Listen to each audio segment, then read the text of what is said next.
আজকে নীল ঘোড়াটাকে ভালো করে পরিষ্কার করতে হবে, তাই সবার প্রথমে তাদেরকে ভালো করে জল দিয়ে ধুয়ে নিলাম।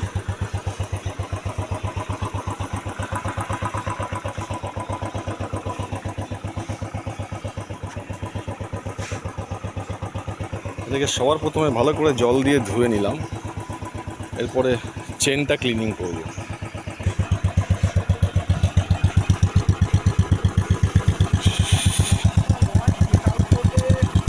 এবারে চেন ক্লিনিং করছি।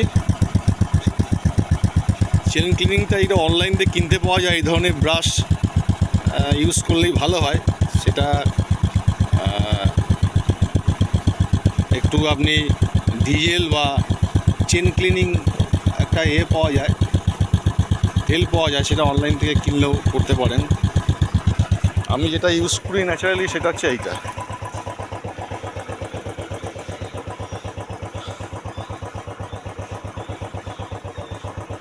এই ওয়ে রাইডের চেন ক্লিনারটা আমি ইউজ করি।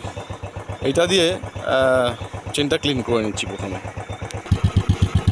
একটা জিনিস খেয়াল রাখবে, চেন ক্লিনিংয়ের সময় যেন কখনো এপাশ দিয়ে না করো চেনটাকে, কেননা এটা হট করে এই চেন যে হুইলটা আছে তার মধ্যে ঢুকে গেলে একটা অ্যাক্সিডেন্ট হয়ে যাবে। তো বেটার এই পজিশনে নিয়ে এটাকে ক্লিনিং করা, এবং হাতটা একটু শক্তভাবে ধরে রাখবে যাতে টান থাকবে একটা, যাতে ভেতরে না চলে যায় এই ইনস্ট্রুমেন্টটা।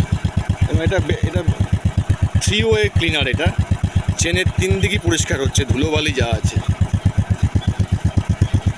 এটা 4-5 পাক ঘুরে গেলেই মোটামুটি চেনটা ক্লিন হয়ে গেল।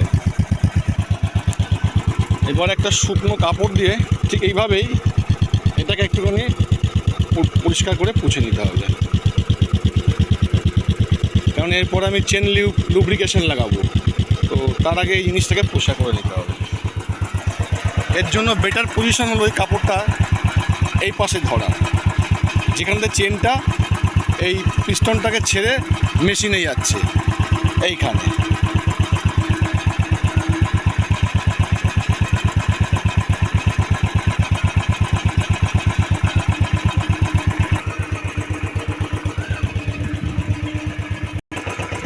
এবার আমি যেটা ইউজ করবো, এটা এই ওয়ে রাইডের চেন লুব্রিক্যান্ট। এই চেন লিউবটা ইউজ করে চেনটা ইজি হয়ে যায় অনেকটা।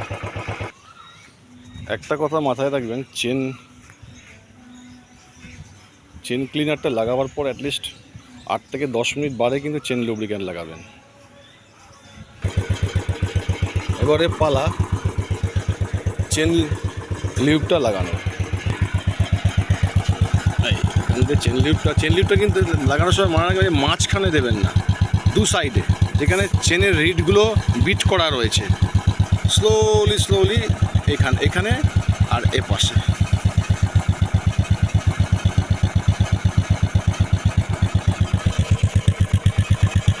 জাস্ট এ পাশে।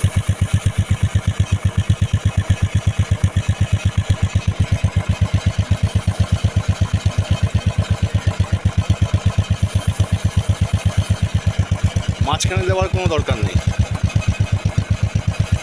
মানে এই দুপাশের বিটগুলোতে রিপিটগুলো আছে এবং এখানেই ঘর্ষণ হয়। এরপরে পালা হচ্ছে বাইকটাকে ভালো করে পলিশ করা। ন্যাচারালি আমি এই পলিশটাই ইউজ করি। এই মোটোম্যাক্স শাইনার একটু ভালো করে ড্রাই করে এটা দিয়ে একটুখানি ঘষে দিলেই বাইক একদম পুরো চকচকে হয়ে যাবে। খুব ভালো জিনিস এটা।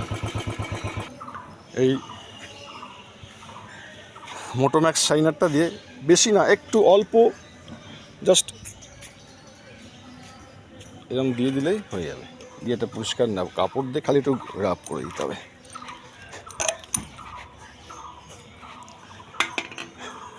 এটা দারুণ কাজ করে। মোটোম্যাক্স শাইন দিয়ে পরিষ্কার করার পর দেখুন পুরো মুখ দেখা যাবে, আয়নার মতো চকচক করছে বাইক। এই বাইকটা প্রায় 9 বছর প্লাস বয়স হয়ে গেল, বাট আমি এইভাবেই এটাকে রেগুলার মেনটেন করি। মাসে 2 বার, বা খুব বেশি ট্রাভেলিং করলে মাসে 3 বার। এবং এখন আমার বাইক নতুন শোরুম কন্ডিশনে রয়েছে। ভিডিওটি দেখার জন্য আপনাদের অনেক ধন্যবাদ।